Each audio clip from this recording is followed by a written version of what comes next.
PSL 2 का जो season था वो successful for quite a few reasons.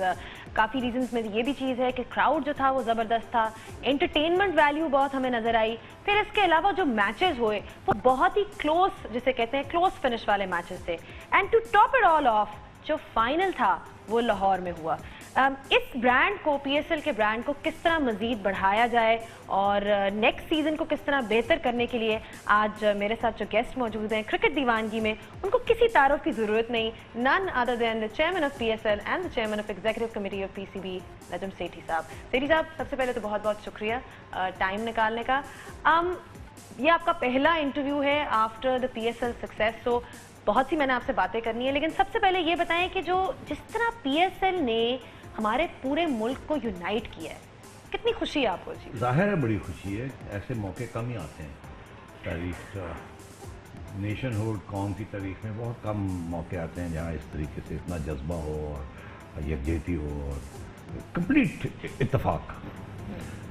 मगर मैं आपसे एक बात कहूँ कि मुझे इस बात का पहले दिन से एहसास था कि जब ये मौका आएगा, जब ये वक्त आएगा, तो उस वक्त आवाम साथ होगी।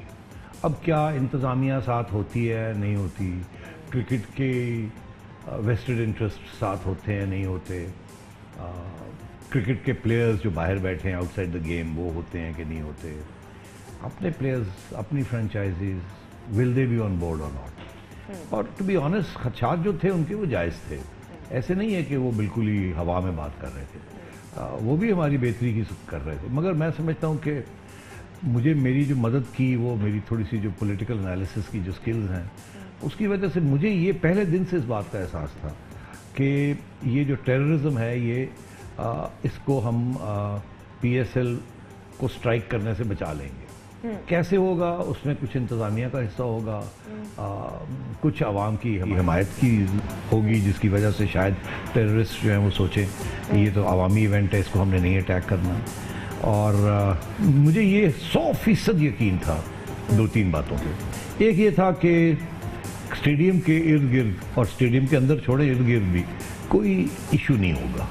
हमारी जो सिक्योरिटी प्लान की जा रही थी, जिस तरीके से हमारी ब्रीफिंग्स हुई, जिस तरीके से पुलिस ने, ब्यूरोक्रेसी ने, रेंजर्स ने, अफवाज ने, सब ने मिलकर ये सिक्योरिटी प्लान बनाया। आई वाज श्योर कि इसको ये तो फुल प्रूफ है। It was really very good because I was part of it. Every angle was covered. हाँ, ये ज़रूर हो सकता था कि कहीं इधर उधर कहीं जहाँ कोई प्रोटेक्शन नहीं है वहाँ कुछ हो जाए, बट मेरा ये ख्याल था कि शायद उसके भी चांसेस कम ही हैं। थोड़ा सा सिक्योरिटी अरेंजमेंट्स के बारे में बताएं, क्योंकि I was involved as well, हम सब ने देखा था। पीपल डोंट रियलाइज कि कितना मुश्किल काम था getting everything together, logistically Dubai से सारा इधर मूव करना।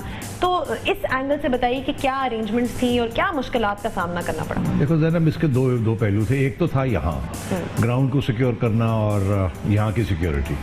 दूसरा पहलू जिसकी तरफ आपने तवज्जो दी वो ये है कि वो प्लेयर्स को कैसे कन्विंस करना, फिर प्लेयर्स को यहाँ लेके आना, and so on and so fourth. That was difficult. उसकी वजह है कि उसमें कुछ हमारे सियासी लीडरों ने कुछ ऐसे बयान दे दिए जिसकी वजह से कुछ लोग वहाँ डर गए।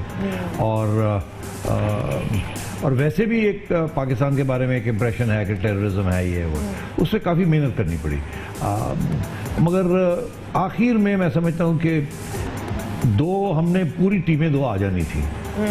अगर वो लाहौर में उस वक्त इंसिडेंट एक ना होता, वो उसकी वजह से, और वो बयान एक सियासतदान का बयान ना आता, तो मेरा ख्याल था कि 2 फुल फ्लैश टीम्स आ जाएंगी। मगर हमने फिर भी, अब सोचिए हमने बैकअप प्लान क्या बनाया हुआ था। अब देखिए ना, एंड सो ऑन, तो ये it was a huge task.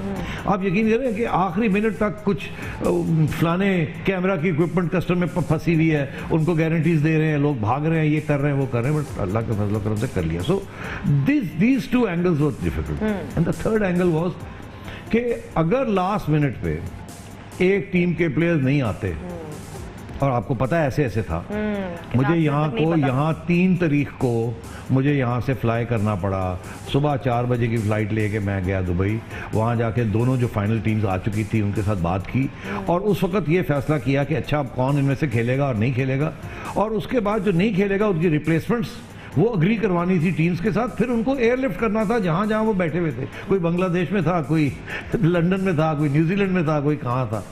तो वो उनको स्टैंड बाय पे रखा हुआ, उनके वीजे लगवा के रखे हुए, उनकी एयरलाइन बुकिंग 50 लोगों की एयरलाइन बुकिंग करवा के रखी हुई, उनमें से फिर 4 या 5 को फाइनली सिलेक्शन जब हुई उनको इतला दी, फिर उनको वहां से उठाया, जहां जहां थे दुनिया में उनको उठाया, जहाजों में बिठाया और लेके आए।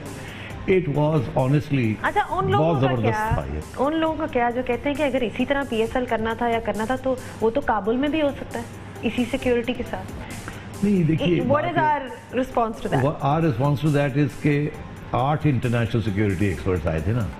क्या देखने आए थे? काबुल तो देखने नहीं आए थे ना, लाहौर देखने आए थे। और लाहौर के साथ बहुत सी वाबस्तगियाँ हैं। पहली बात तो ये है कि हमें वेस्ट इंडीज़ ने वादा किया हुआ है कि आप लाहौर में करवा के दिखाएं और उधर पॉजिटिव रिपोर्ट हमें मिलनी चाहिए फ्रॉम आवर सिक्योरिटी एक्सपर्ट्स। फीका का बंदा आया था, यू नो दैट।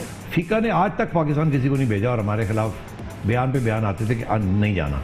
एग्जैक्टली। मैं आज आपको बता रहा हूँ 17 मार्च के लिए फिक्स था वेस्ट इंडीज की टीम ने आके 2 मैचेस यहाँ खेलने थे और 2 हमने फ्लोरिडा में खेलने थे on the way going to the West Indies. यहाँ जो रेवेन्यू थी वो हमारी थी, वहाँ जो रेवेन्यू थी उनकी थी। हम भी चाहते थे अमेरिका में खेले और चाहते थे कोई यहाँ आके खेले। ये सब सेट था, जबकि फीका का स्टेटमेंट आ गया कि जी नहीं, इट्स नॉट सेफ, तो वेस्ट इंडीज पीछे हट गई। उन्होंने कहा जी फीका का स्टेटमेंट आ गया जी, अब फीका को ऑन बोर्ड लेना है। लाहौर के साथ लगा हुआ है। फीका को कैसे मनाया कि आप लाहौर आ तो जाओ, वो आने के लिए तैयार नहीं थे। फिर सिर्फ फीका को नहीं बनाया, फीका को बनाया, इंग्लैंड क्रिकेट बोर्ड को बनाया, ICC को बनाया, बांग्लादेश को बनाया, श्रीलंका को बनाया, न्यूजीलैंड को बनाया, किस किस को बनाया कि अपने सिक्योरिटी एक्सपर्ट्स भेजे। वो एक अलग एक्सरसाइज। फिर वो आए यहाँ 2 दिन पहले, उन्होंने आके सब कुछ देखा, ब्रीफिंग्स ली, फिर जाके उन्होंने ग्रीन लाइट दी। फिर वो जो बाकी प्लेयर्स ने आना था एक एक करके जो रह गए थे, फिर उनको ग्रीन लाइट मिली। It was. और अब मैं आपको बता रहा हूँ कि जितने भी लोग यहाँ से होके गए उन्होंने ग्रीन लाइट दे दी। तो अब इससे डू यू थिंक कि इंटरनेशनल क्रिकेट रिवाइव होगी पाकिस्तान में? Is this a step towards? बिल्कुल होगी। और आपने देखा कि जैसे ही PSL फाइनल कंक्लूड हुआ, हाँ बिल्कुल, क्यों नहीं, बिल्कुल क्यों नहीं, जैसे ही कंक्लूड हुआ तो जाहिल खिलाफ ने बयान दे दिया कि जी हम सितंबर में इंटरनेशनल 11 ला रहे हैं। अब हम जा रहे हैं, ICC की मीटिंग है दुबई में 23 अप्रैल को, जायज फ्लाग भी वहाँ आ रहे हैं। वहाँ हम जाके ये सितंबर वाली जो चीज़ है इसको फाइनलाइज करेंगे on the side lines of the ICC, तो भाई है ही ICC मीटिंग। तो जाहिर है हमारी कोशिश होगी कि टॉप प्लेयर्स लेके आए जायज फ्लाग। तो उसमें क्या प्रॉब्लम आएगा? प्रॉब्लम ये नहीं आएगा सिक्योरिटी का, ये मैं आपको बता दूँ। अब प्रॉब्लम आएगा अगर स्टेप बाय स्टेप होगा ना। लाहौर हो गया, लाहौर के बाद सितंबर होगा इंशाल्लाह, सितंबर में ये आएंगे। उसके बाद हमारे बायलैटरल्स में हम जगह निकालेंगे। We will be in talks. कोई वेस्ट इंडीज, आयरलैंड का भी सुना था कि शायद वो भी वो तो पहले, मैं आपको बताऊं, 2 साल पहले आने की, वर्ल्ड कप से पहले आने के लिए तैयार थे। आयरलैंड तो 3 मैचेस खेलने के लिए तैयार थे। वो तो हमारी वजह से कराची में बम फट गया तो वो फिर पीछे हट गए। तो हम तो तैयार करके रखते हैं।